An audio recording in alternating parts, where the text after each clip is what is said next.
नमस्कार, स्वागत है आपका अपने यूट्यूब चैनल चिराग इंस्टीट्यूट आईएएस पीसीएस में। आज हम लोग चर्चा करेंगे मुगल पीरियड से संबंधित कुछ महत्वपूर्ण प्रश्न, जो कि आपके एग्जाम के पर्पज से बहुत ही ज़्यादा महत्वपूर्ण हो जाते हैं। तो चलिए शुरू करते हैं। इसे हम टोटल 7 पार्ट में खत्म करेंगे। Part 1, part 2, part 3, part 4, part 5, part 6, part 7। और इस टोटल पार्ट 1 से लेकर पार्ट 7 तक जितने भी प्रश्न हैं उन सभी प्रश्नों को हम लोग एक-एक करके डिस्कस करेंगे। तो चलिए स्टार्ट करते हैं। पहला प्रश्न जो कि है आपका, कि माना जाता है कि राग मियाँ की मल्हार को किसने बनाया है?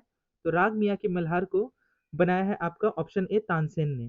ठीक है, थोड़ा स्पीड में हम लोग चलेंगे ताकि सभी प्रश्न आसानी से और जल्दी से खत्म हो जाए और आपको दोहराने में भी दिक्कत ना हो। ठीक है, तो स्टार्ट कर फिर वापस से दोहराते हैं एक बार इसी प्रश्न को, कि माना जाता है कि राग मियाँ की मल्हार को किसने बनाया है? तो राग मियाँ की मल्हार को बनाया है आपका तानसेन ने। आगे बढ़ते हैं क्वेश्चन नंबर 2। क्वेश्चन नंबर 2 है, एक प्रसिद्ध जैन विद्वान जिन्हें अकबर ने बहुत सम्मान दिया था, तो वह था आपका ऑप्शन नंबर बी, यानी कि हरिविजय को एक जैन विद्वान था जिन्हें अकबर ने बहुत ही ज्यादा सम्मान दिया था। क्वेश्चन नंबर 3, बाबर बाबर की मृत्यु कहाँ हुई थी? तो बाबर की मृत्यु हुई थी आपका आगरा में। आगे बढ़ते हैं question number D. Question number 4, कि अकबर का दीन इलाही सफल नहीं था क्योंकि? तो इसके लिए प्रमुख सभी उपरोक्त सभी कारण थे जिसकी वजह से अकबर का दीन इलाही धर्म जो है वह सफल नहीं हुआ था। तो पहला कारण क्या था? कि अकबर के बाद इसे संरक्षण नहीं दिया गया, यानी कि कोई भी सम्राट इसे संरक्षण नहीं दिया। दूसरा, मुसलमानों ने अन्य धार्मिक प्रथाओं को स्वीकार नहीं किया था, स्वीकार करने से मना कर दिया था। और तीसरा, ये जनता के अनुकूल नहीं था। इस वजह से दीन इलाही धर्म जो है वो पूरी तरह से असफल रहा। क्वेश्चन नंबर 5, मुगल काल के पहले भारतीय हिंदी विद्वान थे। तो मुगल काल के पहले भारतीय हिंदी विद्वान थे मलिक मोहम्मद जायसी। ये वही मलिक मोहम्मद जायसी हैं जिन्होंने पद्मावत की रचना की थी। क्वेश्चन नंबर 6 है कि वर्ष 1526 में भारत के इतिहास में कौन सी महत्वपूर्ण घटना हुई? तो भारत के इतिहास में सबसे महत्वपूर्ण घटना हुई भारत की पानीपत की प्रथम लड़ाई, जो कि सन 1526 ईस्वी में इब्राहिम लोदी, जो कि लोदी वंश का अंतिम सुल्तान था, और बाबर के बीच हुई। बाबर का ओरिजिनल नाम है आपका जहीरुद्दीन मोहम्मद बाबर। आपसे यह भी एग्जाम में पूछा जाएगा कि बाबरनामा किसने लिखा है? तो बाबरनामा लिखा था स्वयं बाबर ने।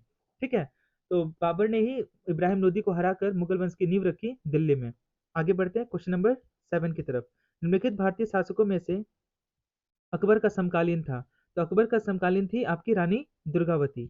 नेक्स्ट देखते हैं क्वेश्चन नंबर 8। क्वेश्चन नंबर 8 है कि निम्नलिखित में से किस मुगल बादशाह ने अपने शासन का एक बड़ा हिस्सा दक्कन राज्य को उखाड़ फेंकने के लिए खर्च किया था? तो वह था आपका ऑप्शन नंबर डी, औरंगजेब।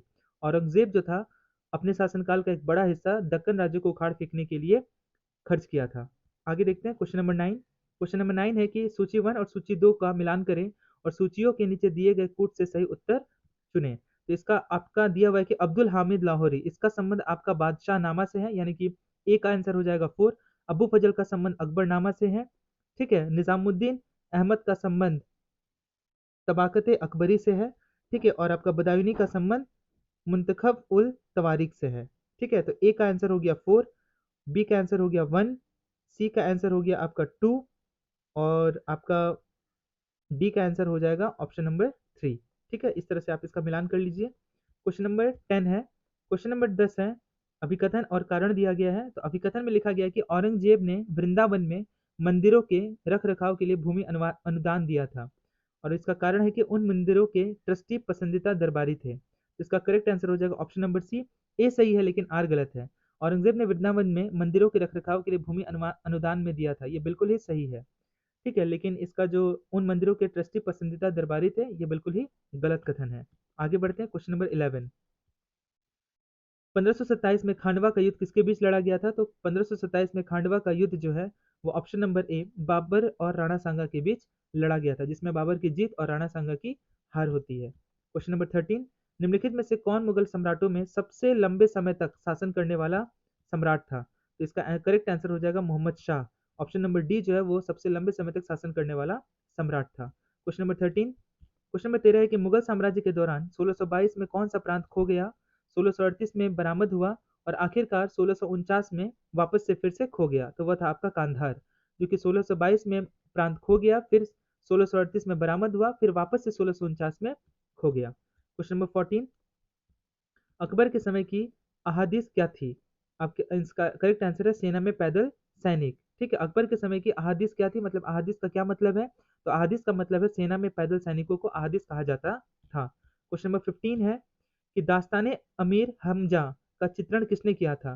तो दास्ताने अमीर हमजा का चित्रण जो है आपका अब्दुस समद ने किया था। नेक्स्ट क्वेश्चन है क्वेश्चन नंबर 16। क्वेश्चन नंबर 16 है आपका कि अकबर ने अपने साम्राज्य में बंगाल और बिहार को मिला लिया। तो कब मिला लिया? तो सन 1576 ईस्वी में अकबर ने अपने साम्राज्य में बंगाल और बिहार को मिला लिया था। क्वेश्चन नंबर 17, अकबर के दरबार में आने वाला पहला अंग्रेज व्यक्ति कौन था? तो पहला अंग्रेज व्यक्ति था अकबर के दरबार में राल्फ फिच, ठीक है, जो कि अपने ईसाई धर्म का प्रचार प्रसार करने के लिए आया था। तो ऐसे में अकबर ने कह दिया था कि मुझे आपके धर्म को जानने में रुचि है, ना कि आपके धर्म को अपनाने में। क्वेश्चन नंबर 18 है कि निम्नलिखित में से किस मुगल सम्राट ने सुलह कुल की नीति पेश की थी? तो वो अकबर थे, जलालुद्दीन मोहम्मद अकबर, जिन्होंने सुलह कुल की नीति को पेश की थी। क्वेश्चन नंबर 19, शेर शाह का मकबरा कहाँ पर है? वेरी वेरी इंपॉर्टेंट क्वेश्चन, जो कि आपकी बीपीएससी के एग्जाम के पर्पज से ये एग्जाम में बहुत बार रिपीट हुआ ये क्वेश्चन। शेर शाह का मकबरा कहाँ है? तो शेर शाह का मकबरा सासाराम बिहार में है। और इसी सासाराम में जो शेर शाह का जो मकबरा है, लॉर्ड कनिंगम ने कहा था कि यह ताजमहल से भी काफी ज्यादा खूबसूरत है। क्वेश्चन नंबर 20, उपनिषदों का फारसी में अनुवाद किया गया दारा शेख शीर्षक थे। तो इसका शीर्षक क्या था? इसका शीर्षक था आपका सिरे अकबर। ऑप्शन नंबर डी इसका करेक्ट आंसर है। क्वेश्चन नंबर 21 है कि 1527 में बाबर द्वारा खांडवा की लड़ाई में हारने वाला मेवाड़ के शासक कौन थे? तो वह मेवाड़ के शासक थे राणा सांगा, जिसमें बाबर की जीत तथा राणा सांगा की हार हुई थी। क्वेश्चन नंबर 22, निम्नलिखित में से कौन सम्राट अंग्रेज औरंगजेब की बेटी थी? तो औरंगजेब की बेटी थी आपकी जेबुनिस्सा, जो कि औरंगजेब की बेटी थी। और औरंगजेब का 3 बेटा था, जिसका नाम था आजम, मुअज्जम, कामबख्श। मुअज्जम ने आजम और कामबख्श अपने दोनों भाइयों को मार करके खुद गद्दी पे बैठा और बहादुर शाह के नाम से आगे अपना कार्य को आगे बढ़ाया। क्वेश्चन नंबर 23, इतिहासकार अबुल फजल ने किसकी हत्या की थी? तो इतिहासकार अबू फजल ने वीर सिंहदेव बुंदेला की हत्या करवा दी थी। क्वेश्चन नंबर 24, और आपका ये क्वेश्चन भी पूछा जा सकता है कि आपका अबू फजल की हत्या किसने की थी? अबू फजल ने किसकी हत्या की थी? तो इसका आंसर हो जाएगा वीर सिंहदेव बुंदेला। और अबू फजल की हत्या किसने की थी? तो अबू फजल की हत्या करवाई थी जहांगीर ने। आगे बढ़ते हैं हम लोग क्वेश्चन नंबर 24 की तरफ। तो क्वेश्चन नंबर 24 है, हिंदुओं पर जजिया उतारने वाला मुगल सम्राट कौन था? तो वह मुगल सम्राट था आपका अकबर। क्वेश्चन नंबर 25, और ये अंतिम प्रश्न है, मतलब पार्ट वन का, मुगल पीरियड पार्ट वन का यह अंतिम प्रश्न है कि क्वेश्चन नंबर 25 है कि who was defeated at Kannauj in the hands of Sher Shah in 1540? 1540 में शेरशाह के हाथों में कन्नौज में 1540 में शेरशाह के हाथों कन्नौज में किसे हराया गया था? तो कन्नौज में हराया गया था आपका हुमायूं को। तो इस तरह से पार्ट वन से संबंधित टोटल 25 प्रश्न कंप्लीट हुए। अब हम लोग आगे बढ़ते हैं पार्ट टू की तरफ, ठीक है। तो अब लोग तो अब हम लोग बढ़ते हैं मुगल पीरियड पार्ट टू में, ठीक है। तो पार्ट टू में हम लोग देखते हैं, अगला प्रश्न देखते हैं हम लोग क्वेश्चन नंबर 26, आलम खान बाबर को भारत पर आक्रमण करने वालों में से एक थे। तो इसका करेक्ट आंसर हो जाएगा ऑप्शन नंबर ए, यह इब्राहिम लोदी का एक चाचा जो देश से बीमार था और उसे निष्कासित कर दिया गया था, ठीक है। यही इसका वजह था जिसकी वजह से आलम खान बाबर को भारत पर आक्रमण करने वालों में से एक थे, ठीक है। इब्राहिम लोदी का चाचा था जो देश से बीमार था, यानी कि देश से उसे पूरी तरह से निष्कासित कर दिया गया था। आगे बढ़ते क्वेश्चन नंबर 27। क्वेश्चन नंबर 27 है, भारतीय इतिहास में अब्दुल हामिद लाहौरी कौन थे? तो भारतीय इतिहास में अब्दुल हामिद लाहौरी शाहजहां के शासनकाल का एक आधिकारिक इतिहासकार था। करेक्ट इसका आंसर हो जाएगा option number B. Question number 28 है कि किसने ग्रैंड ट्रंक रोड का निर्माण किया? तो ग्रैंड ट्रंक रोड का निर्माण करवाया था शेरशाह सूरी। और शेरशाह सूरी का मकबरा कहाँ पे है? अभी हम लोगों ने पढ़ा सासाराम बिहार में। क्वेश्चन नंबर 29 है कि अपनी पसंद से अकबर का शव दफनाया गया था। तो अकबर का शव दफनाया गया था काबुल में, ठीक है। अपनी पसंद से बाबर का शव दफनाया गया था। तो बाबर का शव दफनाया गया था काबुल में, यानी कि बाबर के शव को 2 बार दफनाया गया था, एक बार आगरा में और एक बार काबुल में। अफगानिस्तान के लोग इतने ज़्यादा, यानी कि काबुल के रहने वाले लोग इतने ज़्यादा बाबर से मोहब्बत करते थे, जिसके वजह से बाबर ने भी कहा था कि काबुल की गरीबी मुझसे देखी नहीं जाती। तो यह भी आपसे क्वेश्चन एग्जाम में पूछा जा सकता है कि किसने कहा था कि काबुल की गरीबी मुझसे देखी नहीं जाती? तो यह बात बाबर ने कहा था। तो इसके उसके मरने के बाद उसके शव को आगरा में दफनाया गया, फिर उसके बाद वहीं से उसके शव को वापस से निकाल करके काबुल में दोबारा से दफनाया गया। आप यह भी ध्यान में रखेंगे। क्वेश्चन नंबर 30 है कि हुमायूंनामा किसने लिखा था? तो हुमायूंनामा गुलबदन बेगम ने लिखा था। क्वेश्चन नंबर 31, बाबर को मुगल सिंहासन के लिए उत्तराधिकारी किसने बनाया था? तो बाबर को मुगल सिंहासन के लिए उत्तराधिकारी किसने बनाया था, किसे बनाया गया था? तो वो हुमायूं को बनाया गया था। बाबर का पुत्र था हुमायूं, ठीक है। हुमायूं कामरान हिंदाल अस्करी अस्कनी। क्वेश्चन नंबर 32, निम्न में से कौन मध्यकालीन भारत में युद्ध में तोपखाने का उपयोग करने वाला पहला व्यक्ति था? तो वह था आपका बाबर। बाबर ने सबसे पहले तोपखाने का जो उपयोग है वह 1526 ईस्वी में पानीपत के प्रथम युद्ध में किया था। क्वेश्चन नंबर 33 है कि बाबर 1526 से 1530 में किस वंश का शासक था? तो बाबर जो है मुगल वंश का शासक था। इसका करेक्ट आंसर हो जाएगा ऑप्शन नंबर ए। आगे बढ़ते हैं हम लोग क्वेश्चन नंबर 34 की तरफ। क्वेश्चन नंबर 34 है कि रामचरितमानस के लेखक तुलसीदास किसके शासक से संबंधित थे? तो वह अकबर के शासक से संबंधित थे, जलालुद्दीन मोहम्मद अकबर। क्वेश्चन नंबर 35 है मुगल सम्राटों के मीर बख्शी प्रमुख थे। तो मीर बख्शी क्या थे? तो वो सेना संगठन का नेतृत्व करने वाले व्यक्ति थे। क्वेश्चन नंबर 36 अकबर के शासन के दौरान राजस्व निपटान का प्रवर्तक था। वेरी वेरी इंपॉर्टेंट क्वेश्चन, यह क्वेश्चन एग्जाम में बहुत बार रिपीट भी हुआ है। तो राजा टोडरमल थे जिनका संबंध भू राजस्व से था, यानी कि रेवेन्यू सेटलमेंट से। आगे बढ़ते क्वेश्चन नंबर 37 कि अपने शुरुआती दिनों में अकबर का शासन कौन था? तो अपने शुरुआती दिनों में अकबर का जो शासक था वह था आपका बैरम खां, और बैरम खान के नेतृत्व में ही पानीपत का द्वितीय युद्ध 1556 ईस्वी में अकबर तथा आदिल शाह सूर के सेनापति हेमू के बीच हुई थी, जिसमें अकबर की जीत तथा आदिल शाह सूर के सेनापति हेमू, जो कि 10वां विक्रमादित्य उपाधि धारण करने वाला व्यक्ति था, उसकी हार हुई थी। क्वेश्चन नंबर 38 अकबर ने अपनी धार्मिक चर्चा कहाँ पे रखी थी? तो धार्मिक चर्चा इसने रखी थी इबादत खाना में, जो कि इबादत खाना के नाम से प्रसिद्ध था। वो आप धर्म से संबंधित जितना भी चर्चा होता था वह इबादत खाना में ही करता था। क्वेश्चन नंबर 39 चांद बीबी किसका शासक था? तो चांद बीबी जो है वह अहमदनगर की शासक थी। ठीक है। क्वेश्चन नंबर 40 अकबर के शासन में डैश सैन्य प्रमुख था। तो अकबर के शासन काल में मीर बख्शी जो था वह सैन्य का सेनाओं का प्रमुख था। क्वेश्चन नंबर 41 अकबर ने मियाँ की उपाधि दी थी। तो मियाँ की उपाधि किसे दी थी? तानसेन को मियाँ की उपाधि दी थी। क्वेश्चन नंबर 42 क्वेश्चन नंबर 42 है इबादत खाना किस मुगल सम्राट द्वारा बनाया गया? तो इबादत खाना जो है वह अकबर द्वारा बनाया गया था। क्वेश्चन नंबर 43 निम्नलिखित में से किस किले को दक्कन की कुंजी के रूप में जाना जाता था? तो असीरगढ़ को दक्कन की कुंजी के रूप में जाना जाता था, यानी कि इसका करेक्ट आंसर हो जाएगा option number C. Question number 44 है जेम्स वन इंग्लैंड के राजा द्वारा जहांगीर के शाही दरबार में एक राजदूत के रूप में निम्नलिखित में से किसे भेजा गया था? तो यह भेजा गया था सर थॉमस रॉ को, जहांगीर के शासनकाल में आने वाला व्यक्ति था। ठीक है। क्वेश्चन नंबर 45 मुगल काल के पहले भारतीय हिंदी विद्वान थे। तो मुगल काल के पहले भारतीय हिंदी विद्वान थे मुगल मलिक मोहम्मद जायसी, जिन्होंने पद्मावत की रचना की थी। क्वेश्चन नंबर 46 शाहजहां के प्रसिद्ध मयूर सिंहासन को सन 1739 में निकाल लिया गया था। तो किसके द्वारा निकाल लिया गया था? तो इसका करेक्ट आंसर हो जाएगा ऑप्शन नंबर बी, फारसी आक्रमणकारी नादिर शाह द्वारा इसे निकाल लिया गया था। क्वेश्चन नंबर 47 प्रतिष्ठित संगीतकार युगल तानसेन और बैजू बावरा के शासनकाल के दौरान उत्कर्ष हुआ। तो ये ऑप्शन नंबर सी, अकबर के शासनकाल के दौरान यह उत्कर्ष हुआ। क्वेश्चन नंबर 48 बड़ा इमामबाड़ा कहाँ स्थित है? तो Bara Imambara option number B Lucknow में स्थित है। लखनऊ उत्तर प्रदेश की राजधानी है। क्वेश्चन नंबर 49 पानीपत का दूसरा युद्ध किसके बीच लड़ा गया? तो पानीपत का दूसरा युद्ध अकबर और आदिल शाह सूर के सेनापति हेमू के बीच लड़ा गया, जिसमें अकबर की जीत तथा हेमू की हार हुई। क्वेश्चन नंबर 50 है कि उस भाषा का नाम बताइए जिसे मध्यकालीन काल के दौरान कैंप भाषा के रूप में नामित किया गया था। तो वह भाषा थी आपकी उर्दू। ठीक है। इस तरह से पार्ट 2 से संबंधित टोटल और 25 प्रश्न थे। इस प्रकार हम लोगों ने 50 प्रश्नों को खत्म किया। अब हम लोग आगे बढ़ते हैं पार्ट 3 की तरफ। तो चलिए अब हम लोग देखते हैं मुगल पीरियड से संबंधित पार्ट 3 में हम लोग देखते हैं सभी महत्वपूर्ण प्रश्नों को। ठीक है। तो क्वेश्चन नंबर 51 है कि निम्नलिखित में से किस मुगल सम्राट को हिंदी गीतों की रचना का श्रेय दिया जाता है? तो इसका करेक्ट आंसर हो जाएगा जहांगीर को हिंदी गीतों की रचना का श्रेय दिया जाता है मुगल सल्तनत काल में। क्वेश्चन नंबर 52 है कि निम्नलिखित में से कौन औरंगजेब सफल हुआ? यानी कि इसका आंसर करेक्ट आंसर हो जाएगा आजम शाह जो था वह एक औरंगजेब था जो कि सफल हुआ, सक्सीडेड मतलब औरंगजेब के बाद आजम शाह जो है वो गद्दी पर बैठता है। क्वेश्चन नंबर 53 है कि जहांगीर के मकबरे का निर्माण किसने करवाया था? तो जहांगीर के मकबरे का निर्माण कहाँ किया गया था? तो ये किया गया था आपके लाहौर में। क्वेश्चन नंबर 54 है कि दिल्ली में हुमायूं का मकबरा किसने बनवाया था? तो दिल्ली में हुमायूं का मकबरा हाजी बेगम ने बनवाया था। इसका करेक्ट आंसर हो जाएगा option number C. Next question है कि जहांगीर का जन्म किस वर्ष हुआ था? तो जहांगीर का जन्म हुआ था सन 1569 ईस्वी में। 1569 में जहांगीर का जन्म हुआ था। क्वेश्चन नंबर 56 है कि औरंगजेब ने आगरा किले में अपने पिता के घर को सही ढंग से बनवाया था। तो औरंगजेब ने आगरा किले में अपने पिता के घर को सही ढंग से बनवाया था। तो उसके पिता का नाम क्या था? तो उसके पिता का नाम शाहजहां था।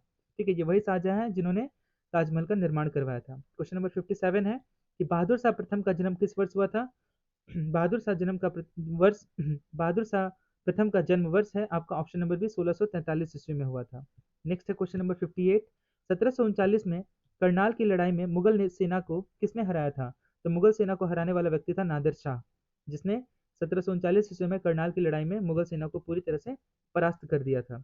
अगला क्वेश्चन है, किस वर्ष बाबर ने भारत पर आक्रमण किया था? तो बाबर ने भारत पर आक्रमण किया था सन 1526 ईस्वी में पानीपत के प्रथम युद्ध में। किसके बीच? इब्राहिम लोदी और बाबर के बीच लड़ा गया था। क्वेश्चन नंबर 60 है कि लाल किले में मुगल की उपस्थिति के साथ बंद हो गया, तो यानी कि बहादुर शाह जफर के साथ मुगल काल जो है पूरी तरह से समाप्त हो गया। क्वेश्चन नंबर 61 है, जफर वह इसलिए इसके नाम में अंकित है क्योंकि जफर नाम से किताबें लिखता था, इसलिए इसको बहादुर शाह जफर कहा जाता है। क्वेश्चन नंबर 61, फतेहपुर सिकरी में कौन सा सही नहीं है? तो ऑप्शन बी है, इसमें मोती मस्जिद नहीं है। इसके अंदर पंचमहल है, सलीम चिश्ती की मकबरा है, मरियम पैलेस है, लेकिन इसमें मोती मस्जिद नहीं है। ठीक है, आगे बढ़ते हैं हम लोग। क्वेश्चन नंबर 62, ताजमहल के बारे में कौन से अधूरे तथ्य सही नहीं है? तो ऑप्शन नंबर डी जो है वो सही तथ्य नहीं है। इसे बनाने वाले कारीगरों के नाम उस पर उत्कीर्ण है, बल्कि नहीं किया गया था। ठीक है, उसे पूरी तरह से, बल्कि जितने भी कारीगर जो उसमें बनाए थे उनके हाथ काट लिए गए थे। क्वेश्चन नंबर 63, बहादुर शाह थे, तो बहादुर शाह क्या थे? ऑप्शन नंबर बी अंतिम मुगल शासक थे। क्वेश्चन नंबर 64, निम्नलिखित में से कौन सा शब्द मुगलों से संबंध नहीं है? तो इसका ऑप्शन दिया हुआ है आपके पास में, दाम, जागीर, जीतल, मनसब।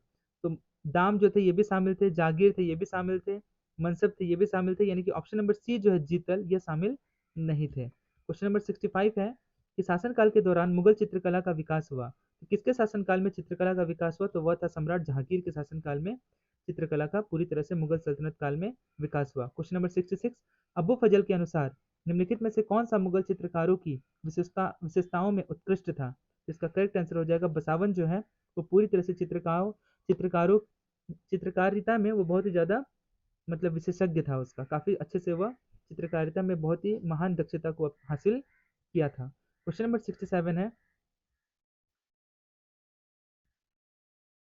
क्वेश्चन नंबर 67 है, सूची 1 और सूची 2 को मिलान करें। ठीक है, तो इसका करेक्ट आंसर हो जाएगा, आपके पास ऑप्शन दिया हुआ है, अबू फजल, बदुनी, निजामुद्दीन, जहांगीर। ठीक है, तो इसका आंसर हम देखते हैं। इसका करेक्ट आंसर हो जाएगा आपका ए का 3, यानी कि अबू फजल का संबंध आईने अकबरी से है। बी का 1 यानी कि आपका बदनी का संबंध आपका मुंतके तारिक से है। ये क्वेश्चन वापस से रिपीट हुआ है। ठीक है, और आपका निजामुद्दीन का संबंध आपका तबाकत अकबरी से है, और जहांगीर का संबंध तुझके जहांगीर से है। ठीक है, जहांगीर नामा जो है वो जहांगीर ने लिखना स्टार्ट किया था, लेकिन इसको कंप्लीट नहीं कर पाया था, इसकी मृत्यु हो गई थी। तो जहांगीर नामा को पूरी तरह से कंप्लीट किया था आपका मौत बिन खान ने, तो आप ये भी ध्यान में रखेंगे। ठीक है, क्वेश्चन नंबर 68 देखते हैं। क्वेश्चन नंबर 68 है कि निम्नलिखित में से कौन सा क्षेत्र अकबर के शासनकाल के दौरान मुगल साम्राज्य की सीमाओं से बाहर था? तो बीजापुर जो था वो पूरी तरह से अकबर के शासनकाल के दौरान मुगल साम्राज्य की सीमाओं से बाहर था। ठीक है, आगे बढ़ते हैं। क्वेश्चन नंबर 69, चौसा की लड़ाई किसके बीच हुई थी? तो चौसा की लड़ाई हुई थी हुमायूं और शेर खान। ये वो शेर खान वही है शेरशाह सूरी, जिनका मकबरा कहाँ पे है? सासाराम, बिहार। क्वेश्चन नंबर 70 है, तुलसीदास ने अपने रामचरितमानस की रचना किसके शासनकाल में की थी? ये क्वेश्चन वापस से रिपीट हुआ है, अकबर के शासनकाल में हुई थी। क्वेश्चन नंबर 71 है कि निम्नलिखित कथनों पर विचार करें। आपके पास ऑप्शन मतलब वो जो मुख्य जो पॉइंट है वो दिया गया है कि भारतीय उपमहाद्वीप में आगमन या बाबर के नेतृत्व में क्या हुआ था? तो ऑप्शन नंबर 1 दिया हुआ है कि उपमहाद्वीप में बंदूक पाउडर का उत्पादन हुआ था, और 2 में दिया हुआ है कि क्षेत्र की वास्तुकला में मेहराब और गुंबद का परिचय करवाया था, और तीसरा दिया हुआ है कि क्षेत्र में एक तैमूर वंश की स्थापना हुई थी। इनमें से कौन सा कथन सही है और कौन सा कथन सही है? तो आपके पास option A B C D दिया हुआ है, तो इसका करेक्ट आंसर हो जाएगा ऑप्शन नंबर डी, यानी कि ऑप्शन नंबर डी, यानी कि केवल तीन ही है जो सही है, बाकी के उपरोक्त जो दोनों कथन है वो पूरी तरह से गलत है। यानी कि भारतीय उपमहाद्वीप में आगमन या बाबर के नेतृत्व में हुआ था, ये बिल्कुल गलत है। इसके कथन में क्या सही है? तो आप उपमहाद्वीप में बंदूक पाउडर का उत्पादन हुआ, नहीं हुआ। दूसरा है आपका क्षेत्र की वास्तुकला में मेहराब और गुंबद का परिचय के बारे में वर्णन किया गया है, बिल्कुल गलत। तीसरा है आपका क्षेत्र में एक तैमूर वंश की स्थापना की गई, यह कथन बिल्कुल ही सत्य है। आगे बढ़ते हैं हम लोग। क्वेश्चन नंबर 72 देखते हैं, फतेहपुर सिकरी में सम्राट अकबर द्वारा निम्नलिखित में से किस संरचना का निर्माण किया गया था? तो पंचमहल का निर्माण किया गया था। क्वेश्चन नंबर 73, मुगल साम्राज्य के दक्षिण में तमिल क्षेत्र का विस्तार किया गया, तो तमिल क्षेत्र का विस्तार औरंगजेब के शासनकाल में किया गया था। Question number 74, the last Mughal, the fall of राजवंश, दिल्ली 1857, पुस्तक के लेखक कौन है? तो इसके लेखक है William Dalrymple, very very important. ठीक है, the last Mughal, the fall of a dynasty, Delhi 1857। Question number 75 है कि निम्नलिखित में से किसने पहली बार सिक्का रुपया जारी किया था? तो वह सम्राट था शेरशाह सूरी, जिसने सबसे पहले सिक्का रुपया जारी किया था। तो इस तरह से टोटल 75 प्रश्न हम लोगों ने कंप्लीट किया और पार्ट 3 भी हम लोगों का समाप्त हो गया। अब हम लोग आगे बढ़ेंगे पार्ट 3 के बाद पार्ट 4 में। ठीक है, तो चलिए शुरू करते हैं पार्ट 4 से संबंधित, मुगल पीरियड पार्ट 4 से संबंधित कुछ महत्वपूर्ण प्रश्नों को हम लोग देखते हैं। ठीक है, तो क्वेश्चन नंबर 76 है, मुगल प्रशासन में मुहसिब था। तो मुहसिब का मतलब क्या था? तो मुगल मुहसिब जो था, ऑप्शन नंबर सी इसका करेक्ट आंसर है, वह एक अधिकारी था जो सार्वजनिक नैतिकता का प्रभारी होता था।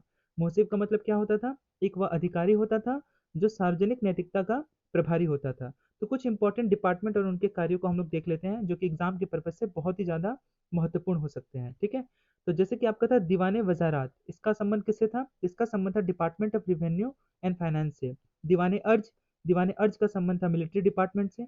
दीवाने रसल मुत्तहसीब, इसका संबंध था फॉरेन अफेयर्स डिपार्टमेंट से।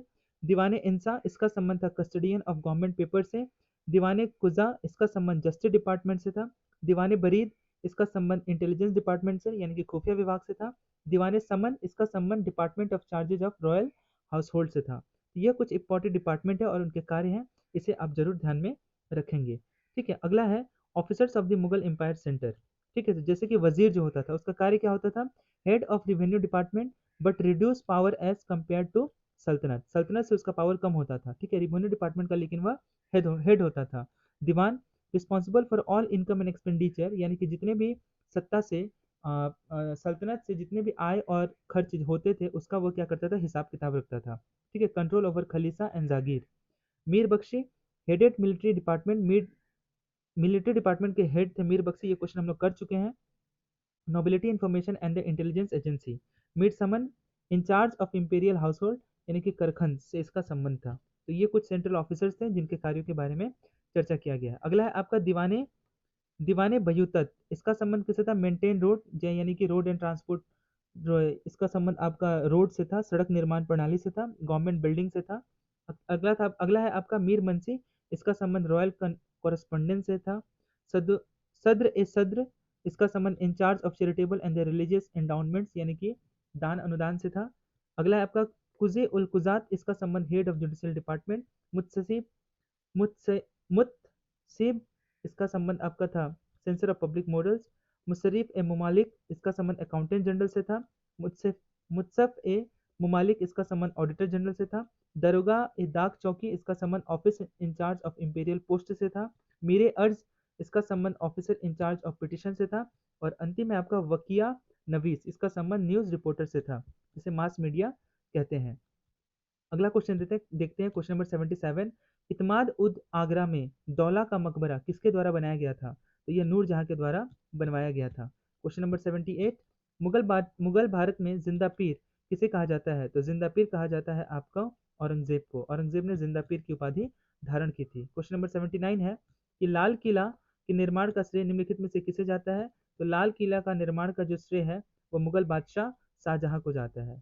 ठीक है, अगला है क्वेश्चन नंबर 80, कि मुगल सम्राट जिन्होंने अधिक से अधिक हिंदू अधिकारियों को नियुक्त किया था, तो वो कौन था? औरंगजेब जो था वो अधिक से अधिक अधिकारियों को अपने साम्राज्य में नियुक्त किया था। क्वेश्चन नंबर 81 है, मिलान करना है, बाबर का संबंध किससे है? तो बाबर मतलब सूची 1 सूची 2 का मिलान कर सूचियों के नीचे दिए गए कूट से सही उत्तर चुने। ठीक है, इंपेरर है यानी कि लिस्ट 1 में, और टॉम यानी कि उनका मकबरा से संबंधित है। तो बाबर का जो मकबरा है वो किससे संबंधित है? बाबर का मकबरा काबुल में दफनाया गया था। अकबर का मकबरा कहाँ पे है? तो अकबर का मकबरा है आपका सिकंदराबाद में। नेक्स्ट है आपका जहांगीर, तो जहांगीर का मकबरा है आपका लाहौर में। और शाहजहां का मकबरा है आपका आगरा में। ठीक है, आगरा में ही ताजमहल अवस्थित है। अगला क्वेश्चन नंबर 82 है, मुगल शासन के दौरान तांबे के सिक्के को किस नाम से जाना जाता था? तो तांबे के सिक्के को डैम के नाम से जाना जाता था। ठीक है, ऑप्शन नंबर बी इसका करेक्ट आंसर हो जाएगा। नेक्स्ट है क्वेश्चन नंबर 83, मुगल काल की निम्न लड़ाइयों को सुव्यवस्थित करें और कालानुक्रम निर्धारित करें। ठीक है, तो इसका ऑप्शन दिया हुआ है जैसे कि घाघरा का युद्ध, ऑप्शन बी दिया हुआ है खांडवा का युद्ध, ऑप्शन 3 में दिया हुआ है चौसा की लड़ाई, और ऑप्शन 4 में दिया हुआ है सामूगढ़ की लड़ाई। तो इसका करेक्ट आंसर हो जाएगा ऑप्शन नंबर ए, यानी कि पहले होगा आपका खांडवा की लड़ाई, उसके बाद आपका होगा घाघरा का युद्ध, घाघरा का युद्ध के बाद होगा आपका चौसा की लड़ाई, और चौसा की लड़ाई के बाद आपका इसका आंसर होगा सामूगढ़ की लड़ाई। ठीक है, तो इसका करेक्ट आंसर हो जाएगा ऑप्शन नंबर ए। आगे बढ़ते हैं, क्वेश्चन नंबर 84। क्वेश्चन नंबर 84 है, गुणराज खान की उपाधि किसने दी गई थी, किसे दी गई थी? तो गुणराज खान की उपाधि मालाधर बसु को दी गई थी। वेरी वेरी इंपॉर्टेंट क्वेश्चन, ठीक है, बीपीएससी में क्वेश्चन पूछा भी गया है। क्वेश्चन नंबर 85 है, काबलियात और पट्टा द्वारा पेश किया गया था, तो किसे पेश किया गया था? शेरशाह सूरी को पेश किया गया था। क्वेश्चन नंबर 86 है कि निम्नलिखित में से किस भाग को मुगल काल के दौरान बाबुल मक्का यानी कि गेट ऑफ मक्का कहा जाता था? इसका करेक्ट आंसर हो जाएगा ऑप्शन नंबर डी, सूरत को कहा जाता था gate of Mecca. Question number 87 है कि धर्मत की लड़ाई किसके बीच लड़ी गई थी? तो धर्मत की लड़ाई लड़ी गई थी औरंगजेब और दारा शिकोह के बीच, यानी कि औरंगजेब और उसके जो बड़े भाई थे दारा शिकोह, इन्हीं दोनों के बीच में धर्मत की लड़ाई लड़ी गई थी, जिसमें दारा शिकोह को मार देता है औरंगजेब और खुद गद्दी पर बैठता है। ठीक है, सत्ता की भूख इस तरह से थी कि उसे अपने भाइयों का दर्द भी ना समझा गया।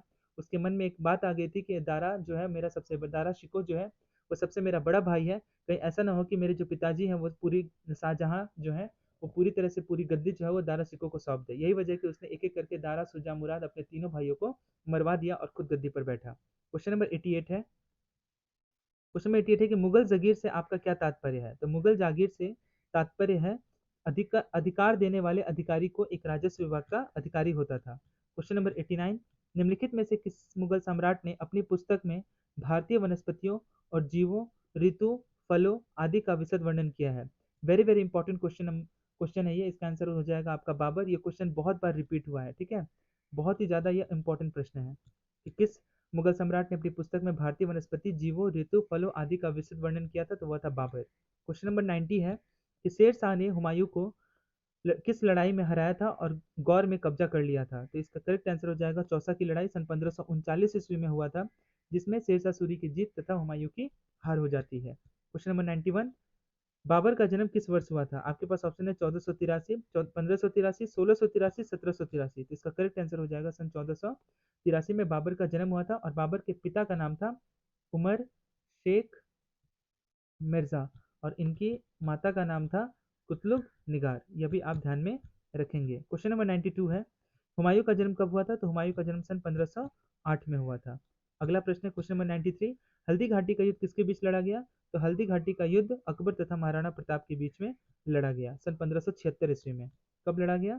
सन 1576 ईस्वी में। क्वेश्चन नंबर 94 है, निम्नलिखित में से कौन अकबर का जीवनी लेखक था? तो अकबर का जीवनी लेखक था अबू फजल, जिसने अकबरनामा की रचना की थी। ठीक है, और इसी अबू फजल की हत्या करवाई थी जहांगीर ने। ठीक है, आगे बढ़ते हैं हम लोग।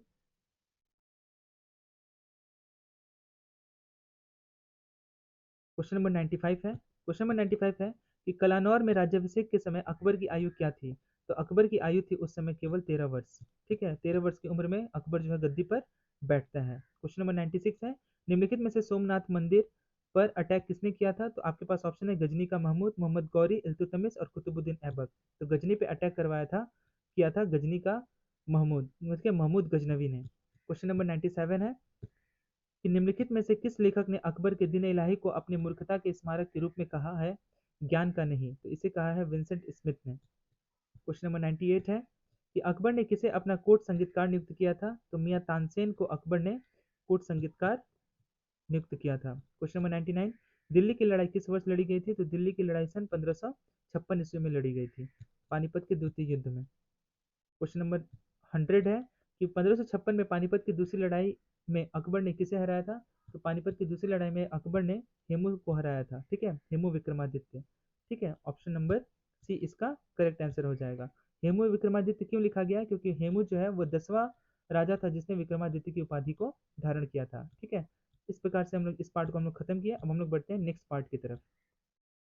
अब हम लोग बढ़ते हैं पार्ट 5 की तरफ, और पार्ट 5 से संबंधित जितने भी इंपॉर्टेंट प्रश्न हैं उन सभी को हम लोग एक एक करके देखते हैं।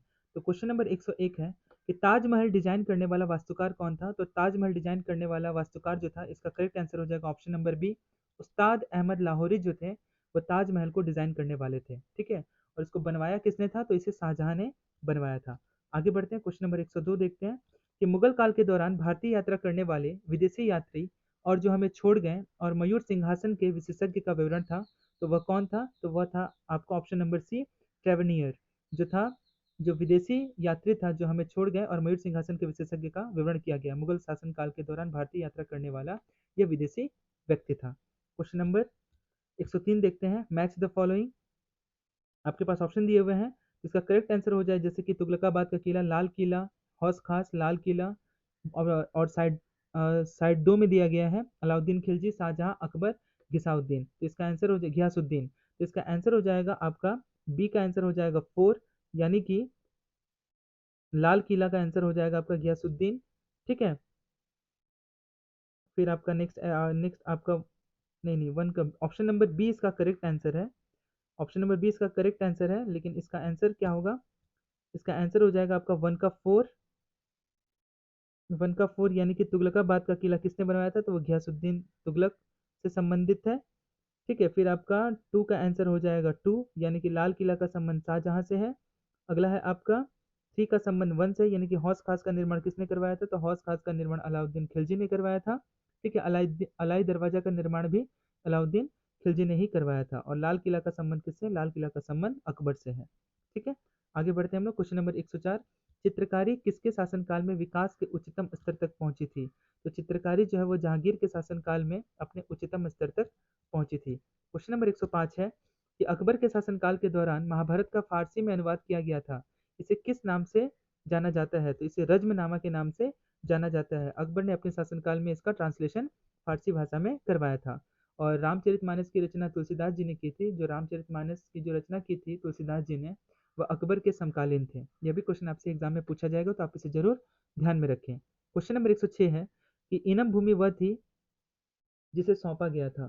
तो इसे किसके लिए सौंपा गया था? तो ऑप्शन नंबर ए, विद्वान और धार्मिक व्यक्ति के लिए सौंपा गया था। क्वेश्चन नंबर 107 है कि निम्नलिखित में से किसका निर्माण अकबर द्वारा गुजरात में खान देश की विजय के लिए किया गया था? तो यह बुलंद दरवाजा का निर्माण जो है गुजरात में खान देश की विजय के लिए किया गया था, जिसका निर्माण अकबर ने करवाया था। नेक्स्ट क्वेश्चन है आपका क्वेश्चन नंबर 108, गीत गोविंद के लेखक कौन है? तो गीत गोविंद के लेखक हैं जयदेव। जयदेव जो है गीत गोविंद के लेखक हैं। अगला क्वेश्चन नंबर 109 है, पेरिसन में गीता का अनुवाद किसने किया? तो पर्शियन में गीता का अनुवाद किसने किया? तो पर्शियन में गीता का अनुवाद दारा शिकोह ने किया। ये वही दारा शिकोह है जिसकी हत्या औरंगजेब ने करवा दी थी। अगला बढ़ते हैं हम लोग, आगे बढ़ते हैं हम लोग नेक्स्ट क्वेश्चन की तरफ। क्वेश्चन नंबर 110, निम्नलिखित में से किस मुगल सम्राट ने अपनी आत्मकथाएं लिखी थी? तो आत्मकथाएं लिखी है, तो इसका आंसर हो जाएगा ऑप्शन नंबर बी, बाबर और जहांगीर ने अपनी आत्मकथा स्वयं लिखी थी। आगे बढ़ते हैं क्वेश्चन नंबर 111, नूरजहां का मूल नाम क्या था? तो नूरजहां का मूल नाम था आपका Mehrunnisa. Very very important question, exam में बहुत बार पूछा जा चुका है। Question number 112, Jahangir was the son of, Jahangir किसका पुत्र था? तो जहांगीर जो है वह अकबर का पुत्र था। और अकबर किसका पुत्र था? हुमायूं का पुत्र था। हुमायूं किसका पुत्र था? तो हुमायूं जो है वह बाबर का पुत्र था। बाबर किसका पुत्र था? बाबर जो है उमर शेख मिर्जा का पुत्र था। ठीक है, आगे बढ़ते हैं। औरंगजेब डैश का बेटा था, तो औरंगजेब किसका बेटा था? तो औरंगजेब जो है वो शाहजहां का बेटा था। क्वेश्चन नंबर 114, भारत में मुगल शासन को समाप्त करने के लिए काफी हद तक किसे श्रेय दिया जाता है? तो यह मराठों को दिया जाता है। क्वेश्चन नंबर 115, आमेर का किला किसने बनवाया था? तो आमेर का किला राजा मानसिंह ने बनवाया था। क्वेश्चन नंबर 116, लाल किला किसने बनवाया? तो लाल किला शाहजहां ने बनवाया था। और आगरा का किला अगर आपसे एग्जाम में पूछे तो उसका निर्माण अकबर ने करवाया था।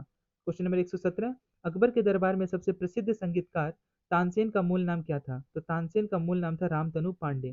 तो आपसे यह भी क्वेश्चन एग्जाम में घुमा के पूछा जा सकता है कि तानसेन का वास्तविक नाम क्या था? तो तानसेन का वास्तविक नाम, जो रियल नाम जो था, वह रामतनु पांडे। क्वेश्चन नंबर 118, आईने अकबरी के लेखक कौन है? आईने अकबरी के लेखक ऑप्शन नंबर ए, अब्बू फजल है। क्वेश्चन नंबर 119, निम्नलिखित में से कौन सा एक अनपढ़ था? तो जो अकबर था वो पूरी तरह से अनपढ़ था। क्वेश्चन नंबर 120, पानीपत की पहली लड़ाई में बाबर ने निम्नलिखित में से किसे हराया था? तो बाबर ने इब्राहिम लोदी को इस युद्ध में परास्त किया था, हराया था। क्वेश्चन नंबर 121, राजस्व प्रणाली अकबर के शासनकाल के अनुसार थी? तो वह टोडरमल के अनुसार थी। टोडरमल जो था वो भू राजस्व मंत्री था जो इसकी देखरेख करता था। क्वेश्चन नंबर 122, दारा सिकोह आखिरकार औरंगजेब से उत्तराधिकार की लड़ाई हार गया था। तो वो कौन सी लड़ाई में हार गया था? तो सामूगढ़ की लड़ाई में वो पूरी तरह से हार गया था, और इसे ही धर्मट का युद्ध भी कहा जाता है। क्वेश्चन नंबर 123, अकबर के शासनकाल के दौरान अमल गुजार नामक एक अधिकारी की भूमिका थी। तो क्या थी उसकी भूमिका? उसकी भूमिका थी भू राजस्व का मूल्यांकन करना और उसका संग्रह करना। क्वेश्चन नंबर 124, आगरा में मोती मस्जिद का निर्माण किसके शासनकाल में हुआ? तो आगरा में मोती मस्जिद का निर्माण जो है वह शाहजहां के शासनकाल में हुआ। आगे बढ़ते हैं क्वेश्चन नंबर 125। क्वेश्चन नंबर 125 है कि निम्नलिखित कथनों पर विचार करें। जहांगीर के शासनकाल में कंधार को पुनः प्राप्त नहीं किया जा सकता था। आपके पास क्वेश्चन नंबर पॉइंट नंबर 1 है, मुगल सेना की अक्षमता के कारण, खुर्रम के मना करने पर उस स्थान पर जाना, तीसरा एक अभियान के आयोजन में कठिनाइयां होने के कारण, चौथा अफगानिस्तान में गंभीर गंभीर ठंड होने के कारण। इसका करेक्ट आंसर हो जाएगा ऑप्शन नंबर बी। 2, 3, 4 इसका सही उत्तर है। ऑप्शन 1 जो है यानी कि मुगल सेना की अक्षमता, ये पूरी तरह से गलत है। आगे बढ़ते हैं क्वेश्चन नंबर 126 की तरफ, जो हम लोग की नेक्स्ट पार्ट में हम लोग देखते हैं। तो इस तरह से टोटल 125 क्वेश्चन जो है मुगल सल्तनत काल से वह समाप्त हो गए। पार्ट 5 के बाद हम लोग आगे बढ़ते हैं पार्ट 6 की तरफ, और पार्ट 6 से संबंधित महत्वपूर्ण प्रश्नों को हम लोग देखते हैं। ठीक है, तो जैसा कि क्वेश्चन नंबर 126 में लिखा गया है कि जिस समय नादिर शाह ने दिल्ली पर आक्रमण किया उस समय मुगल सम्राट कौन था? तो उस समय मुगल सम्राट था Mohammad Shah. Very very important question. Question number 127, Mughal वंश बहादुर शाह जफर के रूप में लोधी वंश के लिए आया था। तो किसके लिए? इब्राहिम लोधी। मुगल वंश बहादुर शाह जफर जफर के रूप में लोधी वंश के लिए था। तो लोधी वंश के लिए कौन था? वह था इब्राहिम लोधी, जो कि लोधी वंश का अंतिम सुल्तान था। और वहीं आपसे अगर पूछा जाए कि लोधी वंश का संस्थापक कौन था, तो वह था आपका बहलोल लोधी। आगे बढ़ते हैं हम लोग क्वेश्चन नंबर 129 की तरफ। निम्नलिखित में से कौन सा कथन सही है? कौन सा कथन सही है? तो इसका करेक्ट आंसर हो जाएगा ऑप्शन नंबर बी। हर एक ऑप्शन को पहले हम लोग देखते हैं कि नंबर ए में लिखा हुआ है कि हुमायूं द्वारा कश्मीर को मुगल साम्राज्य के लिए संलग्न किया गया था। पॉइंट नंबर बी में लिखा है कि गुजरात को अकबर ने मुगल साम्राज्य में मिला लिया था। पॉइंट नंबर सी में लिखा है कि मालवा को जहांगीर मुगल साम्राज्य द्वारा वापस ले लिया गया था। पॉइंट नंबर डी लिखा है कि शाहजहां द्वारा मुगलों के साम्राज्य को खंडित कर दिया गया था। तो इसका करेक्ट आंसर हो जाएगा ऑप्शन नंबर बी, गुजरात को अकबर ने मुगल साम्राज्य में पूरी तरह से मिला लिया था। क्वेश्चन नंबर 130, फतेहपुर सिकरी में इबादत खाना किसने बनवाया था?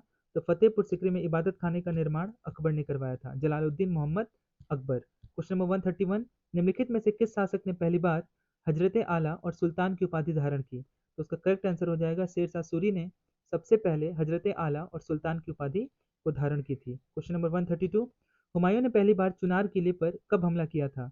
तो हुमायूं ने सबसे पहले चुनार किले पर सन 1532 ईस्वी में आक्रमण किया था। क्वेश्चन नंबर 133, मुमताज महल का मूल नाम क्या था? तो मुमताज महल का मूल नाम था अर्जुमंद बानो बेगम महल। ये वेरी वेरी इंपॉर्टेंट क्वेश्चन है, इसे आप जरूर ध्यान में रखेंगे कि मुमताज महल का मूल नाम, वास्तविक नाम क्या था। इसका करेक्ट आंसर हो जाएगा option number A, Arjumand Banu Begum था। क्वेश्चन नंबर 134, अकबर द्वारा निर्मित किस इमारत को बौद्ध विहार के सिद्धांतों पर डिजाइन किया गया था? तो पंचमहल को बौद्ध विहार के सिद्धांतों पर डिजाइन किया गया था, जो अकबर द्वारा बनवाया गया था। क्वेश्चन नंबर 135, जजिया के शासन काल के दौरान पुनर्मिलन किया गया था। तो औरंगजेब, अकबर ने तो इसे हटा दिया था, लेकिन औरंगजेब ने क्या किया, फिर इसे वापस से लगा दिया था जजिया टैक्स को गैर मुसलमानों के ऊपर, यानी कि हिंदुओं के ऊपर। आगे बढ़ते हैं हम लोग क्वेश्चन नंबर 135 के बाद क्वेश्चन नंबर 136, निम्नलिखित में से दो राज्य जो औरंगजेब ने दक्कन में जीते थे वो कौन कौन से दो राज्य थे? तो वो दो राज्य थे, एक था बीजापुर और दूसरा था Golconda. Very very important question. Question number 137, निम्नलिखित में से किसने अपने सम्राट पति को समाधि बनाई थी, अपने पति की समाधि बनाई थी? तो वह थी हाजी बेगम। क्वेश्चन नंबर 138, मुगल बादशाह ने तंबाकू के उपयोग को प्रतिबंधित किया था। तो किस मुगल बादशाह ने तंबाकू को पूरी तरह से प्रतिबंधित किया था? तो वह था आपका जहांगीर ने। क्वेश्चन नंबर 139, मुगल प्रशासन के दौरान किसे व्हाट वो district known as the during the Mughal administration? तो मुगल शासन के दौरान किसे जिले को कहा जाता था? ऑप्शन नंबर डी, सरकार को कहा जाता था। क्वेश्चन नंबर 140, अभिकथन और कारण दिया गया है। अभिकथन है कि मुगल काल के दौरान मनसबदारी प्रणाली विद्यमान थी और इसका कारण है कि मनसबदार का चयन योग्यता के आधार पर किया गया था। तो इसका करेक्ट आंसर हो जाएगा ऑप्शन नंबर बी, यानी कि ए और आर दोनों सही है, लेकिन आर जो है ए की व्याख्या नहीं है। कहने का मतलब है कि दोनों सही है, मुगल काल के दौरान मनसबदारी प्रणाली विद्यमान थी और इसका कारण है कि मनसबदार का चयन योग्यता के आधार पर किया गया था, लेकिन जो आर जो है वो ए का करेक्ट एक्सप्लेनेशन नहीं है। Question number 141, who was the Sikh guru to be slaughtered by Aurangzeb? Aurangzeb द्वारा कत्ल किए जाने वाले सिख गुरु कौन से थे? तो वो थे आपके तेग बहादुर की हत्या करवा दी थी औरंगजेब ने। क्वेश्चन नंबर 142, हु रोट हुमायूंनामा, हुमायूंनामा की रचना किसने की? तो गुलबदन बेगम ने हुमायूंनामा लिखा था। अगला है क्वेश्चन नंबर 143, अभिकथन है और इसका कारण दिया गया है कि खांडवा की लड़ाई सन 1527 ईस्वी में जो हुई थी राणा सांगा और बाबर के बीच में, निश्चित रूप से पानीपत की पहली लड़ाई की तुलना में अधिक निर्णायक और महत्वपूर्ण थी। और इसका कारण है कि राणा सांगा राजपूत नायक निश्चित रूप से इब्राहिम लोदी की तुलना में मध्यवर्ती प्रतिकूल था। तो इसका करेक्ट आंसर हो जाएगा ऑप्शन नंबर ए और आर दोनों सही है, लेकिन आर ए की सही व्याख्या नहीं है। वेरी वेरी इंपॉर्टेंट क्वेश्चन, आप इसे जरूर ध्यान में रखेंगे। क्वेश्चन नंबर 143 के बाद हम लोग आगे बढ़ रहे हैं। क्वेश्चन नंबर 144, बाबर की मृत्यु कहाँ हुई थी? तो बाबर की मृत्यु आगरा में हुई थी, लेकिन इसके शव को दो बार दफनाया गया था, एक बार आगरा में और एक बार काबुल में। क्वेश्चन नंबर 145, हुमायूं को कौन सी लड़ाई हारने के बाद भागना पड़ा था? तो कन्नौज की लड़ाई हारने के बाद हुमायूं को भागना पड़ा था। ठीक है, सन 1540 ईस्वी में कन्नौज की लड़ाई हुई थी हुमायूं तथा शेरशाह सूरी के बीच। क्वेश्चन नंबर 146, हुमायूं 1530 से 1540 ईस्वी किस वंश का शासक था? तो हुमायूं जो है वो मुगल वंश का शासक था। क्वेश्चन नंबर 147, 1540 में कन्नौज की लड़ाई शेरशाह और किसके बीच लड़ा गया? तो शेरशाह और हुमायूं के बीच लड़ा गया, जिसमें हुमायूं की हार तथा शेरशाह सूरी की जीत हुई थी। क्वेश्चन नंबर 148, सती को हतोत्साहित करने वाला मुगल सम्राट कौन था? तो वह था आपका अकबर। क्वेश्चन नंबर 149, अपने समय के महान संगीतकार तानसेन किसके दरबार में थे? तो तानसेन जो है वो जलालुद्दीन मोहम्मद अकबर के दरबार में थे। आगे बढ़ते हैं। क्वेश्चन नंबर 150, दीन इलाही को स्वीकार करने वाला अकबर का एकमात्र हिंदू दरबारी कौन था? तो एकमात्र हिंदू दरबारी था आपका बीरबल। आपसे एग्जाम में कभी कभी यह पूछा जा सकता है कि बीरबल का वास्तविक नाम क्या था? तो बीरबल का वास्तविक नाम था महेश दास। यह भी आपसे एग्जाम में पूछा जा सकता है, इसीलिए आप इसे याद रखेंगे। ठीक है, बीरबल का वास्तविक नाम क्या था? महेश दास। तो इस तरह से हम लोगों ने पार्ट 6 भी खत्म कर लिया और लास्ट पार्ट बचा हुआ है मुगल सल्तनत काल से, उसे हम देखते हैं और इस तरह से मुगल काल से संबंधित जितने भी महत्वपूर्ण प्रश्न हैं वो सभी समाप्त हो जाएंगे। पार्ट है पार्ट 7 और इससे संबंधित जितने भी महत्वपूर्ण से उन प्रश्नों को हम लोग देखते हैं और इस तरह से मुगल पीरियड जो है, मुगल पीरियड से संबंधित जितने भी प्रश्न हैं वो सभी प्रश्न आज समाप्त हो जाएंगे। क्वेश्चन नंबर 151 है कि अकबर की दूसरी राजधानी कौन सी थी? तो अकबर की दूसरी राजधानी थी Fatehpur Sikri. Very very important प्रश्न, आप इसे जरूर ध्यान में रखेंगे। क्वेश्चन नंबर 152 है, भारत में मनसबदारी प्रणाली की शुरुआत किसने की? तो भारत में मनसबदारी प्रणाली की शुरुआत अकबर ने की। क्वेश्चन नंबर 153, मुगल सम्राट अकबर या अकबर का विश्वसनीय जनरल कौन था? तो मुगल सम्राट अकबर का विश्वसनीय जनरल जो था वह मानसिंह था। क्वेश्चन नंबर 154, बीरबल किसके दरबार में सलाहकार थे? तो बीरबल जो है अकबर के दरबार में सलाहकार थे। क्वेश्चन नंबर 155, शाहजहां ने मोती मस्जिद का निर्माण करवाया था। ऑप्शन है दिल्ली में, जयपुर में, आगरा में, अमरकोट में। तो इसका करेक्ट आंसर हो जाएगा शाहजहां ने मोती मस्जिद का जो निर्माण है वह आगरा में करवाया था। ठीक है, यानी कि इसका करेक्ट आंसर हो जाएगा ऑप्शन नंबर सी। अगला प्रश्न है क्वेश्चन नंबर 156, निम्नलिखित में से कौन सी मुगल इमारत की लंबाई और चौड़ाई बराबर बराबर की अनूठी विशेषता के अधिकारी है? तो इसका करेक्ट आंसर हो जाएगा ताजमहल, जिसे जिसे शाहजहां ने बनवाया था। हु रोट अकबरनामा, अकबरनामा किसने लिखा? तो अकबरनामा जो है अबू फजल ने लिखा, क्वेश्चन जिसे आईने अकबरी के नाम से जाना जाता है। क्वेश्चन नंबर 158, रामायण का फारसी में अनुवाद किसने करवाया था? तो रामायण का फारसी में अनुवाद बदौनी ने करवाया था। अगला प्रश्न है क्वेश्चन नंबर 159, फ्रांसीसी ईस्ट इंडिया कंपनी की स्थापना किसमें की गई थी, कब की गई थी? तो फ्रांसीसी ईस्ट इंडिया कंपनी की स्थापना जो है सन 1664 ईस्वी में की गई थी। क्वेश्चन नंबर 160, निम्नलिखित मुगल सम्राटों में कौन सैयद ब्रदर्स के पतन के बारे में लाया? ऑप्शन है आपके पास बहादुर शाह 1, रफी उद्दौला, शाहजहां द्वितीय, मोहम्मद शाह। इसका करेक्ट आंसर हो जाएगा मोहम्मद शाह यानी कि option number D. Question number 161 है कि मुगलों की दरबारी भाषा थी, मुगलों की दरबारी भाषा फारसी थी। क्वेश्चन नंबर 162, उस राजा का नाम बताइए जिसने दिल्ली पर आक्रमण किया और कोहिनूर हीरो को लूटा। इसका करेक्ट आंसर हो जाएगा नादिर शाह जो था वह दिल्ली पर आक्रमण किया और कोहिनूर हीरो को लूट करके चला गया। निम्नलिखित में से क्वेश्चन नंबर 163 है, निम्नलिखित में सही मिलान ज्ञात कीजिए। तो सही मिलान है आपका बैरम खां जो कि अकबर का संरक्षक था। ठीक है, ऑप्शन ए, ऑप्शन बी और ऑप्शन नंबर डी ये पूरी तरह से गलत है। करेक्ट आंसर है आपका option number C. Next question है, बीबी का मकबरा भारत में स्थित है। तो बीबी का मकबरा जो है वह ऑप्शन नंबर बी औरंगाबाद में स्थित है, जिसे औरंगजेब द्वारा बनाया गया था और इसी बीबी के मकबरे को लॉर्ड कनिंघम ने ताजमहल की भद्दी नकल कहा था। आगे देखते हैं क्वेश्चन नंबर 165, उस भारतीय राजा का नाम बताइए जो कालीकट में उतरने के बाद पुर्तगाली यात्री वास्को डिगामा से गर्मजोशी से मिला। तो वह था आपका जमुरीन शासक। जो कालीकट में उतरने के बाद भारतीय राजा था जमुरीन, जो वास्को डिगामा के उतरने के बाद पुर्तगाली था, पुर्तगाल से आया था, जिसे काफी गर्मजोशी से मिला था। अगला प्रश्न है क्वेश्चन नंबर 166। अकबर ने निम्नलिखित में से किस किले का निर्माण नहीं किया था? तो अकबर ने ग्वालियर किले का निर्माण नहीं किया था।